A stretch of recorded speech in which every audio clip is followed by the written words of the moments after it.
جماعة صغيرة وعلى ديال الورشة هذه المشاركة ديال مكتب الدراسات. في الأول غادي نمشي للأمور الإصدارية، رغم أن مكتب الدراسات ذكر بعض الأمور. كنشوف أن القانون التدريبي ديال 2013 خصص فصلا كاملا لبرنامج عمل الجماعة من المادة 78 إلى المادة 82 كما جاء مرسوم تطبيقي كما ذكر أيضا لهذا الفصل هو رقم 16101 بتاريخ 23 رمضان 1437 موافق 29 يونيو 2016 الذي يحدد مسطرات إعداد برنامج عمل الجماعة وتتبعه وتحليله وتقييمه وآليات الحوار والتشاور. أنا اللي غادي نركز عليه هنا كاين غياب قرار ديال رئيس مجلس الجماعة، يعني ما كاينش قرار ديال رئيس الجماعة ديال إعداد برنامج عمل الجماعة، ما كاينش ما معلقش في الجماعة، ما داش ليه إشهار. يعني انتم كنتو في دراسه الاشاره ما قلتوهاش الجماعه اذا كانت عقدت معكم الجماعه انكم تاخذوا معهم هذه الاشاره كامل ديال سميتو القرار لحد القرار ما كاينش غير معلق الجماعه وغير ما دارش ليه اشهار. هذا ان مع الاستيعاب عند بعض الناس اللي حاضرين هنا تبقى لي الماده 4. الماده 4 ليست هي التي تعني اليوم هذا الناس. الماده 4 هي تعني الجماعه، تعني رئيس الجماعه، تعني النواب ديالو، تعني كاتب المجلس، تعني ممثل العماله، تعني ممثل المصالح المركزيه. هذه هي كتعني الماده 4. ومن بعد واحد 15 يوم في اطارها كيتخبر السيد العامل بطريقه القرار ديالو سميتو حسب البرمجه. كدار واحد البرمجه، واحد النموذج هو واحد القرار بهذا الشكل هذا كيدار القرار وفيه الماده الاولى الماده الثانيه وفيه الجدول ديال هذا. ما كاينش ما دارش لا الجماعه ديال الصويا دار بعض الجماعات تقريبا من الناس الى من الاول ربما احتمال كيف طبعا ما درتش حتى هما دايرين الاعلان ديال برامج عمل الجماعه ما لاحظتش واش عرفوا واش داروا القرار. كما ايضا عدم تفعيل هيئه تكافؤ الفرص ومقاربه النمو منصوص ايضا على اشراكها. فاخر دوره يلا تصادقوا على الاشخاص اللي غيكونوا في هذه الهيئه، ولكن لحد الان لم تشكل هذه الهيئه من الرئيس وباقي الاعضاء ديالها لحد الان ما عرفناهمش. الحاجه الثالثه عدم اعلان اطار التعاقدي الذي يجمع الجماعه بمكتب الدراسات. نتمنى السيد النائب ديال الرئيس يجاوبنا على هذه القضيه. شنو هو الاطار التعاقدي اللي كيجمعكم بالجماعه مع مكتب الدراسات؟ واش دار شي طلب عروض شهر؟ واش هذا عقد قديم مع الجماعه شحال هذه باش نعرفوا الله يجازيكم بخير. ايضا تقييم برنامج عمل الجماعه للسنه الفتره الماضيه. اظن ان هذا مكتب الدراسات اللي كاين اليوم هو اللي كان في 2017. انا عندي نفس الاسم اللي كاين هنا، واش هو اللي كان شد مع جماعه الصويا في 2017 كان سميتو الذي تم اعداده في الفتره الانتدابيه الماضيه. الى لاحظتوا بعض الملاحظات هنا ديال المجلس، على الحسابات. على الحسابات قام المجلس الاقليمي لسيدي ابني بالاستعانه بمكتب الدراسه الامسي هو اللي كيبان لنا سميتو الشرح بحكم واش هو لاعداد برنامج عمل المجلس الاقليمي وبرنامج عمل الجماعه الترابيه التابعه للاقليم بناء على طلب العروض رقم 1 2017 بتاريخ 7 فبراير. للاسف حنا كنا درنا ديك الساعه الاجتماع اللي دار مع المواطنين ومع الساكنه ومع المجتمع المدني دار يوم 25 يناير وطلب العروض ما دار حتى 7 فبراير. انا كنعجب بحال شد المجلس الماضي يعني الجماعه في الفتره الانتدابيه الماضيه قعدت مع الناس ومع مجلس الدراسات يوم 25 يناير وهي باقي ما تعاقدتش معاها اصلا، ما غيتعاقدوا معاها حتى نهار 7 فبراير. واحد المبلغ اللي هو 2,499,600 ديال الدرهم. كاين بعض الملاحظات ديال السيد عامل الاقليم في المرحله الماضيه يعني في المجلس الانتدابي الماضي. المراسله صفتها هي المراسله ديال 312 قال لهم بان لم يعلق قرار اعداد برنامج عمل الجماعه ومحاضر المشاورات مع المواطنين والجمعيات والهيئات الاستشاريه المكلفه بتفعيل مساواه وتكافؤ الفرص ومقاربه النوع. يعني اليوم انا اذا كان هذا لقاء رسمي ولقاء في اطار القانون كان دار تقارير فيها المداخلات ديال الساكنه الى غير ذلك. انا عندي مداخله مقتضبه يعني كنت وجدتها من البحث. جماعه كما عرفتها الماده 2 من القانون 116 بانها احد مستويات تنظيم الترابي المملكه وهي جماعه ترابيه خاضعه للقانون العام تتمتع بالشخصيه الاعتباريه والاستقلال المالي. وكما اشارت الماده 3 من القانون 116 انه يرتكز تدبير الجماعه لشؤونها على مبدا تدبير الحر الذي يخول بمقتضاه لكل جماعة في كل اختصاصاتها المنصوص عليها في القسم الثاني من القانون التنظيمي السلطة التداول بكيفية ديمقراطية والسلطة تنفيذ مداولاتها ومقرراتها طبقا لأحكام هذا القانون التنظيمي والنصوص الشرعية والتنظيمية والمدخلات التطبيقية.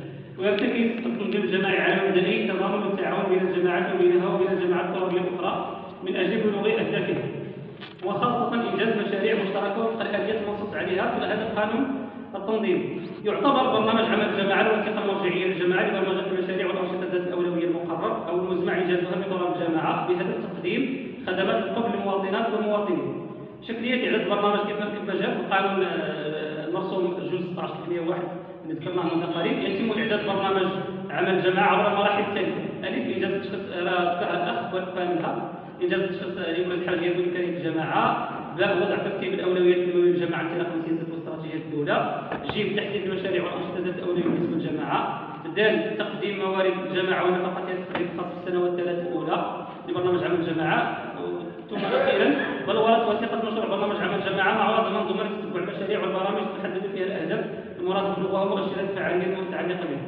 من هذا المنطلق وكما هو متعارف عليه في إنجاز مثل هذه البرامج أدعوكم إلى الحرص على إدماج سياسة عمومية واستراتيجية للدولة في مجال خدمة القرب، وجوب التلاقي والانسجام مع أهداف ذات أولوية مع برنامج تنمية الجهة وبرنامج تنمية الإقليم، الأخذ بقدر الإمكان الإمكانيات المتوفرة من قبل الجماعة والممكن تعبئتها. برنامج عمل الجماعة أن يكون للسنوات الست المقبلة. أنا اللي كنلاحظ برنامج العمل الجماعي اللي دار المرة اللي فاتت من 2017 ل 2022، يعني احنا هذا برنامج عمل الجماعة باقي منزل هذا المجلس اللي جا دابا، يعني البرنامج غير دابا خصو يدار من 2023 ل 2028، لأن باقي إذا درتو فيه 2022 ودرتو شي حاجة غديرها في 2022 خصكم توجدوا لها الميزانية ديالها، والميزانية راه تدفع الميزانية ديال 2022 تدفع عليها في 2021، وذلك لدواعي خضوع برنامج البرمجة المالية وتعديل السنوات مما يسمح بصياغة برنامج عمل متكامل وطمع. داكشي علاش كنقول خصكم من 2023 ل 2022. خلق لجنة التوفر على نظام للتتبع والتقييم يسمح لكم بقياس نتائج المحقق في إطار تنفيذ برنامج العمل من حيث الأهداف والنتائج والآثار على المستفيدين. ثم بخصوص بعض المقترحات ممكن أن يتضمنها برنامج جماعة الصبوية أقترح عليكم متماشيا مع الاختصاصات الذاتية الممنوحة لكم فيما يهم النقل: إحداث خط للنقل العمومي بين سيدي إبني عبر الساحل، ثم دوائر تدين أهل العلوم والسائل غير وصولا إلى مركز الجماعة. يعني هذه الساكنة تقريبا أكثر من نصف الجماعة يعانون الأمرين في التنقل إلى سيدي إبني إلى غادي يجوا المركز، ما عندهمش باش يجوا المركز ولا غادي يمشيو سيدي إبني. مع هذا الشيء علاش كنقولوا خط ديال الطوبيس اللي في إطار التعاقد مع المجلس الإقليمي مع الشركة اللي كتجي عبر جماعة السيدي إلى المركز. إحداث محطة للتاكسي الصف الأول بسيدي وارزب وصولا إليه من قرمين عبر أوغلان وإلى سيدي إبني عبر الساحل. تشوير الطرق التي لم تحظى إلى اليوم بالتشوير ومنذ إنشائها مثال طريق مركز الجماعي للساحل عبر تدليل، يعني هذا دار في إطار المجلس الإقليمي 2010 2011 ولحد الآن ما جاش علامة التشوير. هذه الطريق ديال تدليل كتعرفوها كاملين، لحد الآن ما باقي ما كانش هذه العلامة، وهذا داخل الاختصاصات الذاتية ديال المجلس. فيما يهم الماء: إنشاء ضفائر مائية كبرى بالدوائر المحتاجة إليها. غادي إن شاء الله واحد المراسلة غنسوسوها لكم إن شاء الله فيها التفصيل ديال محطوطة لكم في الضبط فيها التفصيل ديال هذه الضفائر اللي كتحتاجها كل دوار، وترميم المطفيات المتهالكة بالشراكة مع جمعية الدواوي، التنقيب على المياه الجوفية بغرض الشرب، ثم إنشاء سدين تدليين حسب ما تسمح به جغرافية المنطقة للاشتغال على توزيع الماء الصالح للشرب قبل سنة 2027 بشراكة مع الجهات المعنية، وضع تصميم لتطهير السائل وإنجاز أشغاله خاصة بالمركز والساحل بسيدي وارد. فيما يهم الكهرباء: توسيع الشبكة الكهربائية حسب الحاجة وحسب التوسع العمراني، ثم إنشاء إنارة عمومية مقتصدة في الطاقة باستعمال مصابيح ليد وتوسيع نطاقها ليشمل جميع المنازل المأهولة على عدة طرق الجماعة. كنلاحظوا بأن من تاريخ الجماعة دائما هذه المنطقة هي اللي فيها الإنارة العمومية، باقي المناطق ديال الجماعة واللي هي كبيرة ودوائر مأهولة بالسكان في غياب الإنارة العمومية إلا في بعض الشراكات اللي كتربط المجتمع المدني مع المكتب الوطني للكهرباء. أيضا فيما يهم النظافة: خلق مطاحن نفايات خاص بالنفوذ الترابي لجماعة الصبوية ووضع تدبير محكم للتخلص من النفايات بجميع أنواعها سواء المنزلية أو المشابهة لها ومعالجتها وتكمينها. فيما أيضا الاهتمام بنظافة الشواطئ والساحات العمومية والطرق. فيما يخص الصحة: حفظ صحة المستهلك بخلق نظام مراقبة صارم تظهر عليه الشرطة الإدارية والجهات الوصية وإحداث مجزرة عصرية، وضع نظام الشباك الوحيد فيما يخص نقل المرضى والجرحى وكذا نقل الأموات والدفن. الاهتمام والصيانة الخاصة بسائر المقابر وتسويرها ومنها مقبرة سيدي مبارك. هذه واحد المقبرة كاينة في مدينة سي حسن الهندي باش شجر الله يجازيه، كاينة على الطريقة الرئيسية، وكاينة الجمعية اللي قادرة أنها تدخل معكم مشاركة في هذا المجال أنكم ديروا هذا التصوير، لأنه يدخل في الصميم.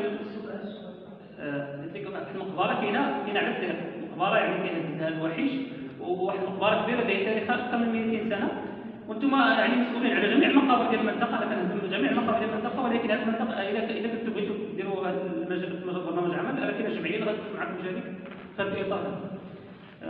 ايضا فيما يخص التجاره، احداث سوق جماعي بالتاسيس قبل البنايه الاداريه ونزل امتياز البقعه الارضيه اللازمه لذلك. احداث مركز للصناعه التقليديه ومتحف للتراث يتم في بنايتهما تكميل منتوج محلي، ثم ترميم وتوسيع مكان بيع الحبوب بسوق الثلاثاء وجعله متعدد المهام. إحداث سوق لبيع السمك بسيدي وارزق على الطريق الصحيح. فيما يخص البيئة، إحداث منتزه طبيعي إيكولوجي على تراب الجماعة، وإحداث مركزي الاصطياف والتخييم، الأول بسيدي وارزق والثاني في أم الولد. فيما يخص التعمير، وضع مخطط للتنمية القروية وفتح مناطق للتعمير بجميع الأراضي الساحلية المنبسطة المسمى على من سيدي وارزق إلى أم الولد، وكذلك بمركز الجماعة ثلاثة أسبوع. عقد اتفاقيات مع فاعلين خارج المملكه، جماعات مرابيه مماثله او منظمات جمعويه من اجل الحصول على التمويل. اما فيما يخص الاختصاصات المشتركه على المستوى الاجتماعي، احداث مركز لذوي الاحتياجات الخاصه بمركز الجماعه، العمل على اشتغال مركز نسوي وروض الاطفال متواجد في مركز الجماعه. على المستوى الثقافي، احداث مركز الترفيه والثقافه سيدي وارزق، احداث مكتبه جماعيه قرب الولايه الاداريه للتاسيس ويطلق عليها باسم احد الشخصيات المحليه. على المستوى الرياضة والشباب، إحداث دار الشباب سيدي وارزق، إحداث ملاعب القرب في كل من مركز الجماعة وكشكال أنمر أو دين تزيين تأسيس، إحداث مسبح بمركز الجماعة، ثم إحداث مضمار لسباق الخيل والهجان جنوب قرب من الولد. على مستوى البيئة، المحافظة على البيئة بحماية التربة والنباتات المجارية التي تسخر بها المنطقة، ثم تدبير أمثلة الشريط الساحلي، تهيئة الشواطئ وفتح الممرات والطرق المؤدية إليها. على مستوى التعليم والصحة، صيانة الوحدات المدرسية بتسويرها وترميمها بشراكة مع المديرية الإقليمية، فتح المستوصفات مبنية على تراب الجامعة وصيانتها واستقبال المرتفقين، ثم إحداث إعدادية متكاملة أو عندنا غير ملحقة بنا تكون إعدادية متكاملة هذه بشراكة مع المديرية الإقليمية. على مستوى النقل، صيانة الطرق الكبرى مثل طريق العلاء، طرق المركز في اتجاه السكي وفي اتجاه ميتاس وفي اتجاه الساحل. صار على بناء جميع الطرق الفرعية مثل تحديد السلاقيم، أكشكال بوجريف عبر تنكيت، ثم الزرقاء التلقوسي عبر إيكيول، ثم فجر الريح بوجريف عبر الفريق، ثم تدبير عبر الوسط، ثم البسنينة تنغلس عبر دار المرس والشيخات، مع إنشاء وصيانة جميع الطرق الفرعية الخاصة بالدوام المحتاجة لذلك. على المستوى السياحي، إنشاء مركز سياحي إيكولوجي على تراب سبويا قبلة بوجريف، ثم الاهتمام بالأماكن العتيقة والمواقع التاريخية. بالنسبة لاختصاصات المنقولة، وكما أشرنا سابقا، يمكن إنشاء سلسلة تنمية حسب ما تسمح به طبيعة المنطقة، وهو ما يندرج في الاختصاصات المنقولة من الدولة. والسلام.